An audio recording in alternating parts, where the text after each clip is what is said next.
تو پھر اصل مسئلہ کیا تھا کہ واقعی قدیر ملک سے غداری کر رہا تھا اور اب ایک نیا مسئلہ سامنے آیا تھا، ایجاد کی چوری۔ اس کے بقول ایجاد اور اس کا فارمولہ کوئی اور لے اڑا تھا، مگر عمران نے جس قدر لیبارٹری کا جائزہ لینے کے بعد اس پر غور کیا، ایجاد کی چوری اسے ایک ڈرامہ ہی لگی، لیکن اس ڈرامے میں ڈاکٹر قدیر کا کیا کردار تھا یہ اس کی سمجھ سے بالا تر تھا۔ وہ کون لوگ تھے جنہوں نے اس امریکن ایجنٹ کو قتل کیا؟ تنویر ان میں سے کسی کو شناخت نہیں کر سکا، ورنہ وہ ضرور بتاتا کہ وہ ان لوگوں میں سے بھی نہیں تھے جن کی وہ نگرانی کرا رہا تھا۔ اگر ایسا ہوتا تو ان کی نگرانی کرنے والے سیکرٹ سروس کے ممبر اس تک اطلاع دینے پہنچا دیتے۔ پھر کیا کوئی اور نئی پارٹی میدان میں آ گئی ہے؟ ابھی تک اسے جولیا چوہان، صدیقی اور ہاورڈ میں سے کسی ایک کی رپورٹ بھی نہیں ملی تھی۔ یہ تو کوئی خاص بات نہیں تھی، یا پھر ان لوگوں کو رپورٹ دینے کا موقع ہی نہیں ملا تھا۔ کچھ سوچ کر اس نے ٹویٹر فٹ پاتھ سے لگا کر روک دی۔ ٹھیک اسی لمحے ایک اور گاڑی خاموشی سے اس کی ٹویٹر کے قریب رکی، پھر اس کے دروازے کھلتے ہی عمران نے ٹویٹر کا فٹ پاتھ والا دروازہ کھول کر چھلانگ لگا دی۔ دوسری گاڑی سے 4 آدمی اتر کر اس کی طرف بڑھے تھے، مگر عمران کی دوسری چھلانگ سے گلی میں لے گئی۔ پھر وہ دوڑتا چلا گیا اور کب میں کئی افراد کے دوڑنے کی آوازیں سن رہا تھا۔ یہ سب کیا ہے نٹالیا؟ صفدر نے خود کو سنبھالتے ہوئے بڑے غصے سے پوچھا۔ بہت بھولے بنتے ہو دوست، سیف کے پیچھے سے نکلنے والی نے کہا۔ بلیک ڈیتھ کے ممبر کم از کم اتنے بھولے اور بیوقوف نہیں ہوتے۔ کیا کہنا چاہتے ہو؟ صفدر نے پوچھا۔ ویسے اسی جملے پر وہ چونک ضرور گیا تھا۔ تم اپنے آپ کو بلیک ڈیتھ کا ممبر کہتے ہو نا؟ ہاں، کہتا ہی نہیں بلکہ میں بلیک ڈیتھ کا ممبر بھی ہوں۔ تو اپنی آئیڈینٹی دکھاؤ۔ اس وقت میرے پاس نہیں، صفدر نے کہا۔ پھر گھر پر ہے؟ ظاہر ہے، گھر کے علاوہ اور کہاں ہو سکتی ہے؟ پتہ بتاؤ کہاں رکھی ہے، نٹالیا جا کر لے آئے گی۔ وہ کسی اور کو نہیں مل سکتی، مل نہیں سکتی یا ہے نہیں؟ تم کو غلط فہمی ہو گئی ہے کہ میں تم میں سے نہیں۔ اگر میں تم میں سے نہ ہوتا تو نٹالیا یہاں تک نہ پہنچ پاتی۔ اس میں بھی تمہارا مفاد تھا۔ میرا مفاد؟ صفدر نے انجان بن کر پوچھا۔ ہاں، اس طرح تم اور تمہارا چیف چاہتے تھے کہ نٹالیا کے ساتھ دوسرے ساتھیوں تک پہنچ جائے اور ان کو غفلت میں گرفتار کر لیں۔ میں تمہارا مطلب نہیں سمجھا، صفدر نے کہا، اور میں اپنے ساتھیوں کو کیوں گرفتار کرانے لگا؟ اور میرا باس جب نٹالیا کے ساتھیوں کو جانتا ہے تو وہ اس کے پیچھے کسی اور کو کیوں لگائے گا؟ تو گویا تم اب تک یہی سمجھتے ہوئے آئے ہو کہ ہم تمہیں بلیک ڈیتھ کا ممبر تصور کر رہے ہیں۔ تمہارے تصور کرنے نہ کرنے سے کچھ نہیں ہوتا، صفدر نے کہا، اور نٹالیا تم کو اس غداری اور دھوکے بازی کی سزا ضرور ملے گی۔ واہ، نٹالیا نے ہنس کر کہا، اس سے بڑا لطیفہ آج تک نہیں سنا۔ اب تم ہمیں یہ بتاؤ کہ نٹالیا کے بارے میں کیا کچھ جانتے ہو؟ پتہ نہیں کیا کہہ رہے ہو؟ تو یوں سمجھو مسٹر صفدر کہ میں سیکرٹ سروس کے تقریباً ہر آدمی کو جانتا ہوں سوائے تمہارے باس ایکس2 کے۔ لہٰذا اب یہ ڈرامے بازی ختم کر دو کہ تم بلیک ڈیتھ کے ممبر ہو، اور یہ بتاؤ کہ ہمارے بارے میں کیا کچھ جانتے ہو۔ مگر صفدر کیا بتاتا؟ اس انکشاف نے تو اس کے حواس سے چند لمحوں کے لیے ہبت کر دیے۔ وہ سوچ بھی نہیں سکتا تھا کہ اس طرح پہچان لیا جائے گا۔ بولو، میں جواب کا منتظر ہوں۔ اب جب پہچان ہی گئے ہو تو یہ بھی بتاؤ کہ تم کو کس بات نے غداری پر آمادہ کیا؟ دولت نے یا پھر عورت نے؟ کسی چیز نے بھی نہیں۔ پھر صفدر نے کہا، اتنا بڑا سائنسدان ڈاکٹر منہاج قدیر اور غدار، ڈوب مرنے کا مقام ہے ڈاکٹر۔ تم کو یہاں کس چیز کی کمی تھی؟ جذباتی مت بنو مسٹر سعید، ڈاکٹر قدیر نے کہا۔ صرف اتنا سمجھ لو کہ میں ہمیشہ سے بلیک ڈیتھ کا ممبر رہا ہوں اور اب بلیک ڈیتھ کا سربراہ ہوں۔ تم اور سربراہ؟ صفدر کی آنکھیں حیرت سے پھیل گئیں۔ ہاں، اب بتاؤ کہ میرے سوالوں کے جواب دو گے یا نہیں؟ میری حقیقت جان لینے کے باوجود ایسی بات کہہ رہے ہو؟ میں صرف یہ جاننا چاہتا ہوں کہ بلیک ڈیتھ کا کون کون ممبر تمہارے باس کی نظروں میں ہے۔ اس بارے میں میں کچھ نہیں جانتا، صفدر نے کہا۔ مجھے صرف نٹالیا کے بارے میں ہدایت ملی تھی اور میں اس پر عمل کر رہا تھا۔ تم اپنے باس کی رپورٹ کیسے دیتے ہو؟ وہ خود ہی رپورٹ لے لیتا ہے ٹرانسمیٹر پر؟ نہیں، کوئی بھی آدمی کہیں بھی زبانی رپورٹ وصول کر لیتا ہے۔ اس جدید دور میں یہ دقیانوسی طریقہ سمجھ میں نہیں آتا۔ اس میں میرا کیا قصور؟ اسے تہخانے میں لے جاؤ، ڈاکٹر قدیر نے کہا، اور اس لمحے حکم سے 2 آدمی نے صفدر کو دبوچ لیا اور کھینچتے ہوئے باہر لے گئے۔ اسے ختم ہی کر دیا ہوتا باس، نٹالیا نے کہا۔ سر دست اسے ختم کرنا بیکار ہوگا، ڈاکٹر قدیر نے کہا۔ وہ کیوں باس؟ ہمیں یہاں سے روانگی کی تیاری کرنی ہے۔ کیا ہم کامیاب ہو گئے ہیں باس؟ کسی حد تک۔ مجھے امید ہے کہ کل شام تک کام مکمل ہو جائے گا۔ اب میرے لیے کیا حکم ہے؟ تم اب یہاں ہی رہو گے، مجھے تمہاری ضرورت بھی ہے۔ اوکے باس، نٹالیا نے کہا۔ جیری، ڈاکٹر نے آواز دی۔ ایک لمحے بعد دروازہ کھلا اور ایک آدمی اندر گھس آیا۔ یہ بھاری ڈیل ڈول کا چست و چالاک آدمی تھا۔ یس باس۔ لیبارٹری کے آس پاس اپنے آدمی پھیلا دو، مجھے امید ہے کہ صبح تک بہت سے آدمی ہمارے مہمان بنیں گے۔ میں یہ حکم دے چکا ہوں باس۔ نگرانی اچھی طرح سے ہونی چاہیے، ڈاکٹر قدیر نے کہا۔ البتہ پولیس کو چھیڑنے کی ضرورت نہیں، وہ لوگ اگر اس طرف کا رخ کریں تو مجھے سگنل دے دینا۔ یس باس۔ میں نے سڑک کے سرے پر ایک آدمی بھیج دیا، جسے ہی کوئی اس طرف کا رخ کرے گا ہمیں معلوم ہو جائے گا۔ بس جاؤ، ڈاکٹر قدیر نے کہا، اور جیری واپس چلا گیا۔ آپ کو کس کے آنے کی امید ہے باس؟ نٹالیا نے پوچھا۔ ان لوگوں کی جو ایجاد حاصل کرنا چاہتے ہیں۔ دوسرے ایجنٹ؟ ہاں، وہ لوگ جو ہر قیمت پر ایجاد حاصل کرنا چاہتے ہیں۔ کیا ایسا نہیں ہو سکتا کہ ہم ان کی آمد سے قبل ہی یہ جگہ چھوڑ دیں؟ ممکن ہے، مگر اس صورت میں مقصد میں کامیابی نہ ہوگی۔ ارے، نٹالیا کے منہ سے نکلا۔ صفدر کے بارے میں کوئی رپورٹ کوئی نہیں، البتہ الاسکا سے روانگی سے اب تک وہ ایک لمحے کے لیے ہی میرے سے الگ نہیں ہوا۔ پھر سوچ لو، قدیر نے کہا، کیونکہ ممکن ہے اس نے کسی بہانے سے اپنے باس ایکسٹری کو تمہارے بارے میں مطلع کر دیا ہو۔ شاید نہیں، نٹالی نے سوچتے ہوئے کہا، وہ صرف گاڑی لینے کے لیے پارکنگ تک گیا اور ہمہ وقت میری نظروں کے سامنے رہا۔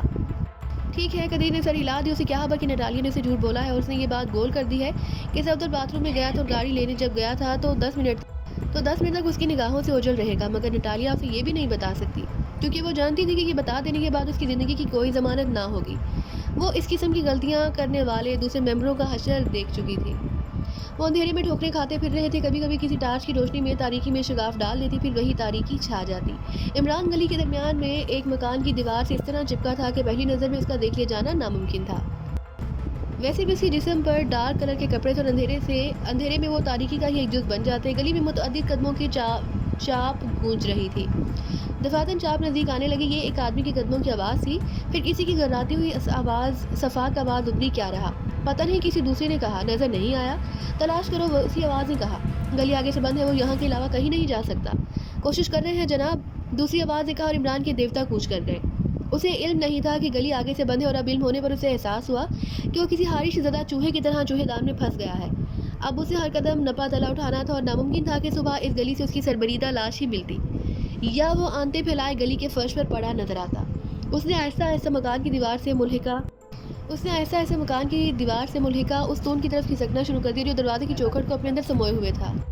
ستون کی آڑ میں پہنچ کر وہ رک گیا، پھر اپنے لباس کی جیبیں ٹٹولنے لگا، مگر ٹھنڈی سانس لے کر ہاتھ گرا دیے۔ جس طرح چیل کے گھونسلے میں ماس نہیں ہوتا، اسی طرح اس وقت اس کی جیب میں بھی ریوالور نام کی کوئی چیز نہ تھی۔ اب اسے جو کچھ بھی کرنا تھا وہ اپنی عقل ہی کے بل بوتے پر کرنا تھا۔ خون کی پیاسے 4 درندے اسے گرد منڈلا رہے تھے، ان میں سے کسی کو اب تک دھیان نہیں آیا، ورنہ اس کا پکڑ لیا جانا زیادہ مشکل ثابت نہ ہوتا۔ ان کو صرف اتنا کرنا پڑتا کہ گلی کے سرے سے دونوں مکانوں کے دروازوں پر روشنی ڈالتے ہوئے آگے بڑھتے چلے آتے، بس پھر وہ دھر لیا جاتا۔ اب وہ اس بات کا منتظر تھا کہ ان میں سے کوئی اس کے قریب آ جائے تو وہ اس پر خاموشی سے قابو پانے کی کوشش کرے۔ قدموں کی چاپ نزدیک آتی جا رہی تھی، اس بار آنے والے ایک سے زیادہ تھے۔ وہ آپس میں اسی کے بارے میں گفتگو کر رہے تھے۔ وہ 2 آدمی تھے، پتہ نہیں کہاں مر گیا کمبخت، ایک کہہ رہا تھا، تو بہت خطرناک ہے پیارے، دوسرے نے کہا۔ اس کی آواز میں کرختگی تھی۔ وہ آخر ہے کون؟ محکمہ خفیہ کے ڈائریکٹر کا لڑکا ہے۔ تمہارا اشارہ عمران کی طرف ہے؟ ہاں وہی، اس وقت وہ کیپٹن فیاض کے ساتھ آیا تھا۔ تمہارا اشارہ عمران کی طرف ہے؟ ہاں وہی، اس وقت وہ کیپٹن فیاض کے ساتھ آیا تھا۔ سنا ہے وہ سیکرٹ سروس کے لیے بھی کام کرتا ہے؟ بالکل درست سنا ہے، دوسرے نے کہا۔ بہت سے کیسوں میں اس نے سیکرٹ سروس والوں کے لیے کام کیا اور مجرموں کا بیڑا غرق کر کے انہیں ملٹری پولیس کی تحویل میں دیا ہے، اور وہ آج تک وہاں ایڑیاں رگڑ رہے ہیں۔ لیکن وہ سیکرٹ سروس کا ممبر تو ہے نہیں باس کے پاس سیکرٹ سروس والوں کا ریکارڈ موجود ہے، عمران ان میں سے نہیں۔ پھر وہ یہ سب کچھ کیوں کرتا ہے؟ اپنی انا کی تسکین کے لیے۔ کسی زمانے میں وہ محکمہ خفیہ میں آفیسر آن اسپیشل ڈیوٹیز رہ چکا ہے، وہاں سے اس کے باپ نے اسے نکلوا دیا۔ سنا ہے باپ بیٹے میں نہیں بنتی، اس کی وجہ یہ ہے کہ وہ احمق بن کر دوسروں کا دھڑن تہتا کر دیتا ہے، اور یہ بات اس کے باپ کو پسند نہیں۔ مگر آدمی تو ذہین ہے، اس نے کہا۔ میں نے ہیڈ کوارٹر میں اس کی فائل دیکھی، وہ اس کی خطرناک کارناموں سے بھری پڑی ہے۔ آدمی احمق ہونے کے ساتھ ہی دلیر اور ذہین بھی ہے۔ احمق بھی ہے اور ذہین بھی، دوسرے نے کہا۔ بات سمجھ میں نہیں آتی۔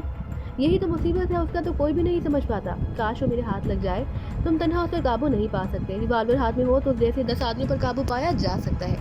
اس کے جواب میں عمران کو ایک استہزائیہ سا کہا سنائی دیا، پھر ان میں سے کسی ایک نے کہا، ریوالور ہاتھ میں ہو تب بھی تم اس سے کچھ نہیں بگاڑ سکتے۔ مارشل آرٹ کا بھی ماہر ہے۔ اس کا مارشل آرٹ سے کوئی تعلق نہیں۔ کس کا؟ گولیوں سے بچنے کی آرٹ کا۔ میں تمہارا مطلب نہیں سمجھ سکا۔ وہ گولیوں سے بچنے کا آرٹ جانتا ہے۔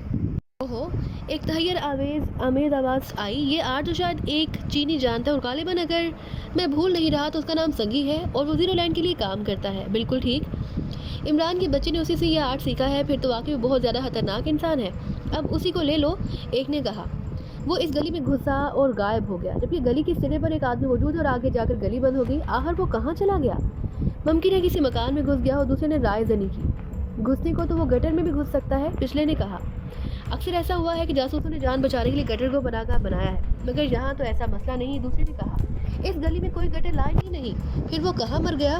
باس بہت گرم ہو رہے ہیں، دوسرے نے کہا۔ وہ ہر حالت میں عمران کی لاش اپنی آنکھوں کے سامنے دیکھنا چاہتا ہے، اب اگر حالی ہاتھ گئے تو خیر نہیں، اس میں ہمارا کوئی قصور نہ ہوگا۔ اگر وہ ہمارے ہاتھ نہیں لگا، اس سے تم دونوں یہاں کیا کر رہے ہو؟